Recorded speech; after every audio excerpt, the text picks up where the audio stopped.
अम्मी जान, मुझे हाई कमांडर की तरफ से ऑर्डर आ गए हैं। दुश्मन ने हम पर हमला कर दिया है। मैं जा रहा हूँ और दुश्मनों के जहाज हदूद में दाखिल हो जाता है। वो सब पाकिस्तान पर मिलकर हमला करने का प्लान कर रहे होते हैं। बिट्टू जहाज से फायर करके उनके जहाज तबाह कर देता है और ये सोचकर वापस चला जाता है कि दुश्मन का काम तमाम हो गया है। सर, वो तो समझ रहे थे कि उन्होंने हमारे जमीनी जहाज तबाह कर दिए हैं। इन्हें तो ये नहीं पता था कि हम समंदर में भी मौजूद हैं। अब मैं वहाँ जाकर उन पर हमला करूँगा। मीठा जहाज को उड़ाकर पाकिस्तान की हदूद में दाखिल हो जाता है और फायर कर देता है, जिससे सायरन बजना शुरू हो जाते हैं। एक वक्त का किस्सा है, मकरान कोस्टर हाईवे के करीब एक गांव में बिट्टू नाम का एक लड़का अपनी गरीब फैमिली के साथ रहता था। बिट्टू बहुत होशियार था और हर वक्त पढ़ाई में लगा रहता था। उसका बाप फौज में था और दुश्मन के हमले में शहीद हो गया था। बिट्टू अब अपने बाप की शहादत का बदला लेना चाहता था। दूसरी तरफ दुश्मन की जमीन पर एक मीठे नाम का फौजी ऑफिसर था। सर जी, मैंने सुना है पाकिस्तानी बॉर्डर पर दुश्मन हर वक्त हमले के लिए तैयार रहता है और आए दिन वो हमारे लोगों को मारता रहता है। ओ कम्मो, तूने ये खबर जरूर टीवी में सुनी होगी। हाँ मीठे साहब, मैंने तो टीवी पर ही सुनी है ये खबर। अरे पागल, ये सब हम अपनी आवाम को। अरे बेगम, मुझे बहुत दुख हुआ, तेरी ख्वाहिश पूरी नहीं हो सकी। देख रही है पूरे मुल्क में मेरे चर्चे हैं, हर कोई मुझसे झुक झुक के मिल रहा है। अरे मीठे, तूने काम ही ऐसा किया, चुड़ चुड़ के दुश्मनों को मार रहे। अरे बेगम, वो तो मेरे सामने हाथ जोड़ जोड़ कर माफिया मांग रहे थे, लेकिन मैंने एक नहीं सुनी और दुश्मन की सारी चौकियों को उड़ा दिया। मीठे, आई लव यू। अब मुझे तेरे से थोड़ा थोड़ा सा प्यार होने लगा। तेरी कामयाबी की खबर सुन के मैं तेरे ऊपर दिल दे बैठी हूँ। इस तरह कई दिन गुजर जाते हैं और दुश्मन पाकिस्तान पर दोबारा हमला करने का प्लान बनाता है। मीठे, अब हमने बॉर्डर पर दूसरा हमला करना है और मीठे, इस बार भी तुम ही लीड करोगे। सर जी, इस बार तो किसी और से लीड करवा लो, मेरे से पहले वाली इज्जतें नहीं संभाली जा रही। अब आगे सारे दुश्मनों को तबाह करके जो इज्जतें मिलेंगी वो कैसे संभालूंगा। नहीं मीठे, ये काम सिर्फ तुम ही करोगे, हम किसी और पर भरोसा नहीं कर सकते। ठीक है सर जी, अगर आप ऐसा ही चाहते हो तो मैं ही लीड करूँगा।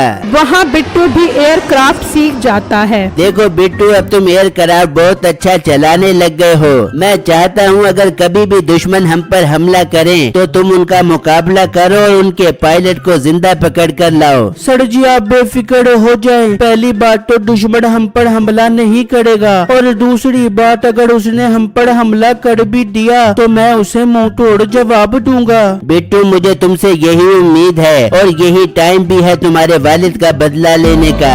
वहाँ दुश्मन की फौज अपने मोर्चे संभाल लेती है और हमला करने के लिए मीठे के एक इशारे के मुंतजिर होती है। अब हमें और इंतजार नहीं करना चाहिए, तैयारी करो हमले की। मीठे के ऑर्डर के बाद दुश्मन फौज पाक फौज पर हमला कर देती है और बटालियन जोन में सायरन बजना शुरू हो जाते हैं। बिट्टू, लगता है दुश्मन ने हमला कर दिया, तैयारी करो और दुश्मन की चौकियों को तबाह कर दो। बिट्टू अपने एयरक्राफ्ट को लेकर उड़ जाता है और दुश्मन के ठिकानों पर हमला कर देता है। ओए अम्मा, ये तो पहले वाला मामला हो गया। मीठे निकल, वरना ये तुझे मार कर तेरी आंतरियां निकाल देंगे। मीठा तैयारे में बैठकर वहाँ से फरार हो जाता है और दुश्मन के फौजी हलाक हो जाते हैं। शुक्र है मैं तो निकल आया, वरना तो वो मुझे मारकर कोयला बना देते। अब जाकर ऑफिसर को कहता हूँ कि मैंने सारे दुश्मनों को मार दिया है, फिर से पूरे मुल्क में मेरे चर्चे होंगे। वो अभी ये बातें कह ही रहा होता है कि अचानक उसके पाँव से जमीन निकल जाती है कि उसके आगे और पीछे पाक फौज के जहाज होते हैं। अरे मर गया, ये तो पाकिस्तान के जहाज हैं। मीठे, जल्दी से अपने जहाज से निकल,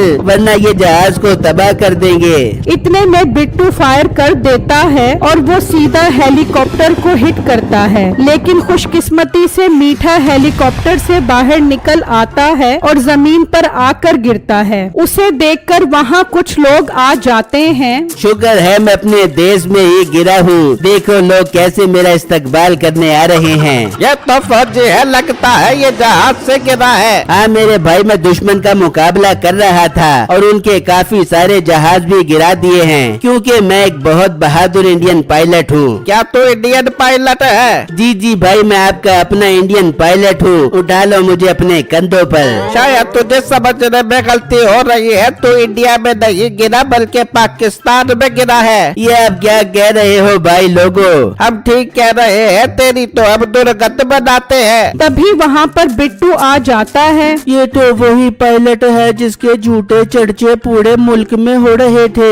अब तो ये जिंदा मेरे हाथ चढ़ गया है। भाई साहब मुझे जाने दो, मेरे ऑफिसर मेरी राह तक रहे होंगे। हाँ हाँ, तू जरूर जाएगा, मगर हमारे साथ हमारे बटालियन जोन में। चल तू मेरे साथ एयरक्राफ्ट में चल। भाई हम इसे पकड़कर आपके साथ चलेंगे, कहीं ये दोबारा जप लगा कर ना भाग जाए। हाँ अंकल ठीक है। फिर वो मीठे को लेकर बटालियन जोन में आ जाते हैं। वाह बिट्टू वाह, तुमने तो वाकई ही कर दिखाया, आखिर तुम इसे जिंदा पकड़ लाए हो। सर जी ये हमारे मुल्क में गिरा था और समझ रहा था मैं अपने मुल्क में गिरा हूँ। लोग तो इसकी दुर्गत बना रहे थे कि मैं वहाँ पहुँच गया और इसे यहाँ ले आया। हाँ चलो इसे अंदर ले चलो।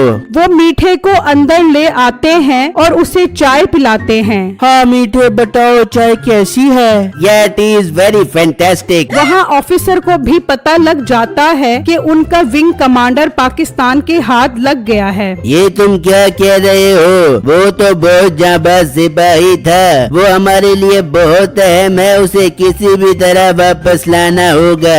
उनका ऑफिसर पाकिस्तानी ऑफिसर से राब्ता करता है। हमारा विंग कमांडर आपके कब्जे में है, ये हमारा बहुत अहम सिपाही है, इसे हमारे हवाले कर दो। हम अब कोई हमला नहीं करेंगे, हमें भी लड़ने का कोई शौक नहीं है। हमसे जो सुलह का हाथ पहले बढ़ाता है हम उसका हाथ थाम लेते हैं। तुम्हारे कमांडर को हमारी चाय बहुत पसंद आई है। ठीक है, शाम में हम खुद ही अपने विंग कमांडर मीठे को लेने आएंगे। ठीक है, हम इसे आजाद कर देंगे। देख लिया आप लोगों ने मेरी कितनी इज्जत है, मेरे ऑफिसर मुझे खुद लेने आ रहे हैं। अब समझ आया ना, तुमने गलत बंदे को पकड़ लिया है। सर जी अभी से पता लग गया है कि सुलह हो गई है, तो देखो कैसे जबान लग गई है इसे। बेटा अगर हमारी सुलह न हुई भी होती तो हम तुझे बताते। अरे जाओ जाओ अपना काम करो और मुझे आजाद करने की तैयारी करो। वहाँ वो ऑफिसर मीठे को वापस लाने के लिए जा रहा होता है कि कम्मू वहाँ आ जाता है। ये क्या कम्मू, तुम तो हमले में मर गए थे। नहीं सर जी, मैं मरा नहीं था बल्कि बच गया